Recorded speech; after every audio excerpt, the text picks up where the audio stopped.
அப்பா நம்ம போலாமா? அமைதியா நில்லு. பெரிய எஜமா வர்ற டைம் ஆகிருச்சு. ஓகே. சாவியா கொடு. இந்தா உனக்கான கிஃப்ட்.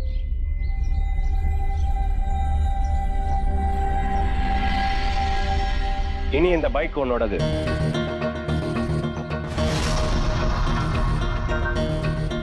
பெரிய எஜமா, இது சின்ன எஜமாவோட பைக் தானே? அவனுக்காக புது பைக் வந்தாச்சு.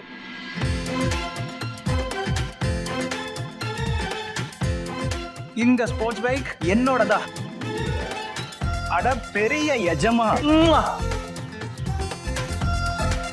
அட இப்ப பாரு எப்படி ஓட்டுறேன்னு. அப்படியே காத்துல பறக்க விட போறேன். அப்பா அப்பா அப்பா, இது நம்ம புது பைக்கு. நம்ம பசந்திக்கு வீர் கிடைச்சாச்சு. வா. ஓ எஜமாக்கு தேங்க்யூ சொல்ல மாட்டியா? அட போதும் போதும், பெரிய நிறுத்து. எஜமா. என்ஜாய் பண்ணு. அட பெரிய எஜமா கேளுங்க. என்னாச்சு, கிஃப்ட் பிடிக்கலையா? ஐயோ இந்த பெரிய எஜமா, இந்த ஸ்போர்ட்ஸ் பைக் மேல எனக்கு ஆசை தெரியுமா? நான் உங்ககிட்ட வேற ஏதோ கேட்கணும்னு நினைச்சேன். நான் என்ன கேட்க வந்தேன்னா, நம்ம பழைய பங்களாக்கு முன்னாடி ஒரு இடிபாடு இருந்துச்சுல, அங்க ஒரு டாப் டக்கரான பொண்ணு குடியிருக்கா. உங்களுக்கு அவங்கள தெரியுமா? அந்த பாழடைஞ்ச இடமா? அட இல்ல பெரிய எஜமா, ஒரு இடிபாடு கிடிப்பாடுலாம் ஒண்ணு இல்ல. அது இப்ப மொத்தமா மாறிடுச்சு. இப்ப அங்க புதுசா பரப்பளக்கிற மாளிகை வந்துருச்சு. அப்படியா? நிஜமா? தம்பி, நம்ம வீட்டுக்கு பக்கத்துல யார் வந்திருக்காங்கன்னு விசாரிச்சு தெரிஞ்சுக்கணும். யாருன்னு விசாரி. சரிங்க எஜமா.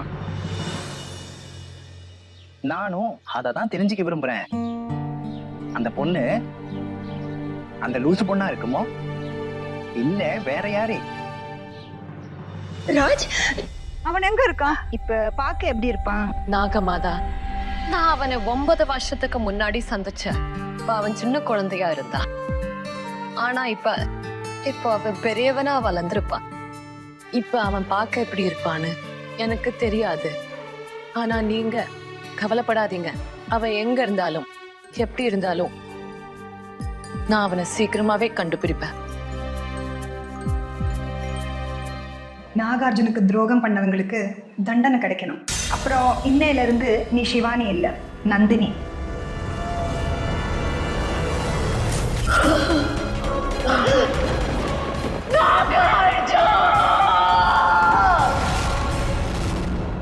எனக்கு ஞாபகம் இருக்கு நாகமாதா, எனக்கு ஞாபகம் இருக்கு.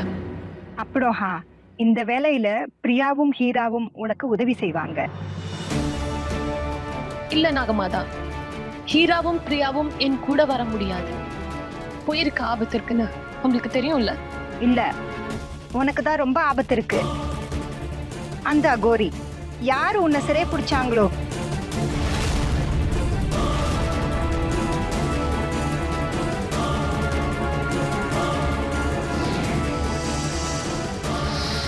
உனக்கு என்ன தோணுது? மறுபடியும் உன்னை ராஜகிட்ட போக விடுவானா? இல்ல சிவானி. சரிங்க நாகமாதா, உங்க இஷ்டப்படியே ஆகட்டும். என்ன ஆசீர்வாதம் பண்ணுங்கம்மா. நான் என் காரியத்துல வெற்றி பெறணும்.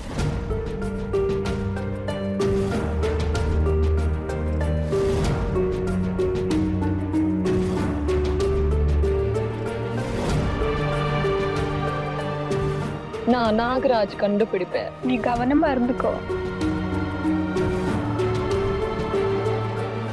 பிரியா, ஹீரா.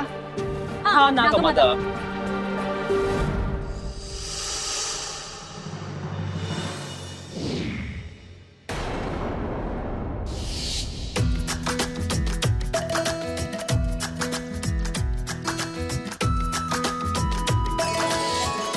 அவ பாக்க எப்படி இருக்கா மச்சி? சின்ன எஜமா,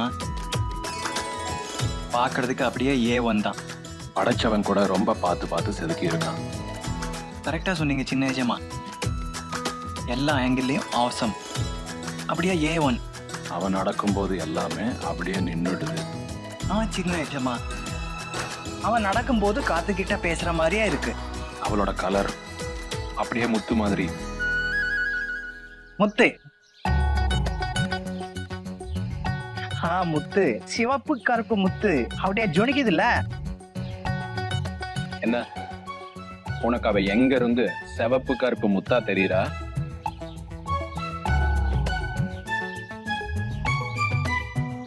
சின்ன எஜமாக்கு என்னாச்சு? ஆஹா, சின்ன எஜமா வெள்ளை முத்து. இப்ப நீங்க சொன்னா சரியாதான் இருக்கும் இல்லையா? இப்ப பாருங்க, முதல் உரிமை உங்களுக்கு தானே. முதல் உரிமை அவ மேல இருக்கிற மொத்த உரிமையும் எனக்கு தான். அவ உனக்கு அண்ணி. அண்ணே,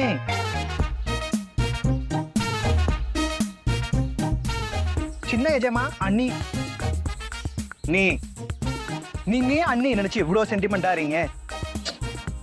இந்தாங்க அண்ணியோட சாவி, எனக்கு வேண்டாம். அட இது பைக்கோட சாவி தானே. அட பைக் இல்ல அண்ணி, காலையில தானே சின்ன எஜமா கிஃப்டா கொடுத்தாரு. டேய் நான் பைக் பத்தி பேசல, அந்த அழகி நந்தினி பத்தி பேசிட்டு இருக்கேன்டா. ஓ, நந்தினி எப்படி இருக்கா மச்சி? போய் குளிர்ந்த தென்றல் காத்து மாதிரி. ராஜ் ராஜ் ஐம் கூட மேட்டா. சீரியஸ்லி அவளோட ஒவ்வொரு அசைவும் இருக்கு, இட்ஸ் டூ மச். சின்ன எஜமா அந்த அசைவு டென்ஷன் எனக்கும் இருக்கு. ரொம்ப மிஸ்ட்ரி டைப் பொண்ணு மாதிரி. அட மிஸ்ட்ரி இல்லடா, mystery. Mystery. And you know what? நான் என்ன யோசிச்சேன் தெரியுமா ராஜ்? இந்த செக்க ஃப்ரேம் போட்டு என் ரூம்ல மாட்டி வைக்க போறேன்டா. எங்களோட அழகான சந்திப்பு. சந்திப்பு உங்களுக்கு தான், எனக்கு அடி உததான் கிடைச்சது.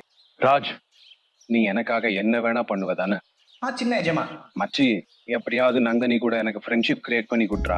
I just want to see her யார். I just want to meet her யார். I want to tell her what I feel about her யார். ஏதாச்சும் பண்ணுடா. அட கண்ட்ரோல். சின்ன எஜமா உங்க கற்பனை குதிரைக்கு லாடம் கொடுங்க. முதல் சந்திப்பிலே இப்படி ஒரு நிலைமைய நாங்க பார்த்ததே இல்லையே. அட முன்னாடி எனக்கு நந்தினி மாதிரி ஒரு பொண்ணு கிடைச்சதே இல்லடா. ஆனா நமக்கு கிடைச்சிருக்கே.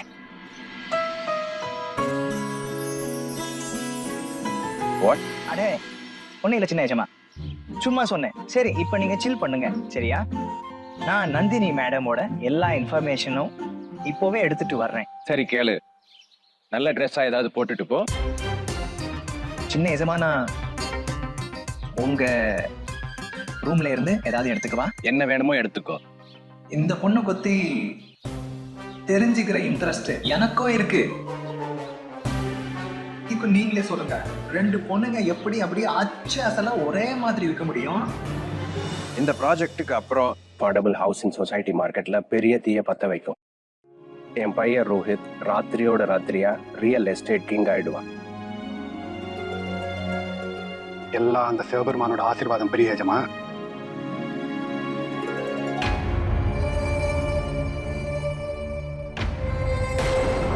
இது பெரிய எஜமாவோட வீடு, இது ஆபீஸ் இல்ல. போய் அந்த ஹால்ல வெயிட் பண்ணுங்க. சார் பிஸியா இருக்காரு. லக்ஷ்மன் சார்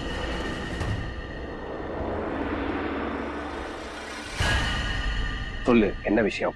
எனக்கு என் பணம் வேணும் ஆனந்த். நீ எப்ப அந்த நாகமணிய வித்தியம் அப்ப இருந்தே நீ எங்க பார்ட்னர்ஸ்க்கு ஷேர் தரதுல எடுத்தடிக்கிற பாரு ஆனந்த. இனிமே நாங்க பொறுத்துக்க மாட்டோம்.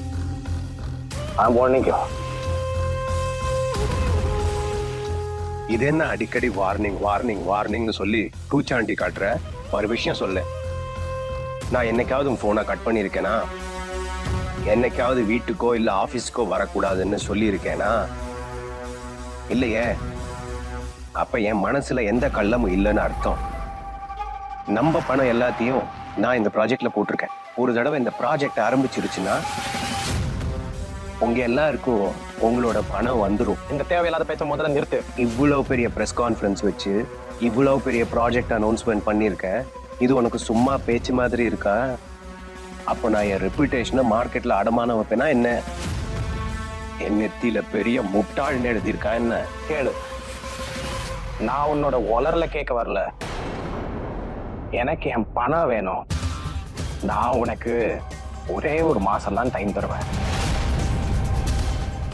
இதுக்கப்புறம் பப்ளிக் முன்னாடி உண்மையை சொல்றத யாராலையும் தடுக்க முடியாது. நீ எந்த உண்மையை பத்தி பேசுற? அதான் பல வருஷத்துக்கு முன்னாடி நாம பண்ணது. இப்ப ஜெயிலுக்கு போகணும்னா கூட போவேன். ஆனா இனிமே நான் அமைதியா இருக்க மாட்டேன். மார்க் மை பாட்.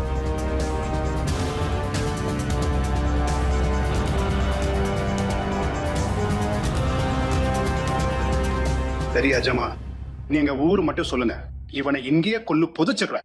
உங்ககிட்ட இப்படி பேசுறதுக்கு அவனுக்கு எவ்வளவு தைரியம் இருக்கும்? இத பத்தி நீ கவலைப்படாத லக்ஷ்மண். இவங்களுக்கு உண்மை தெரியாத வரைக்கும், அதாவது அந்த நாகமணியை நான் இன்னும் விக்கலங்கிற உண்மை, இவங்க உயிர் என் கையில தான் இருக்கு.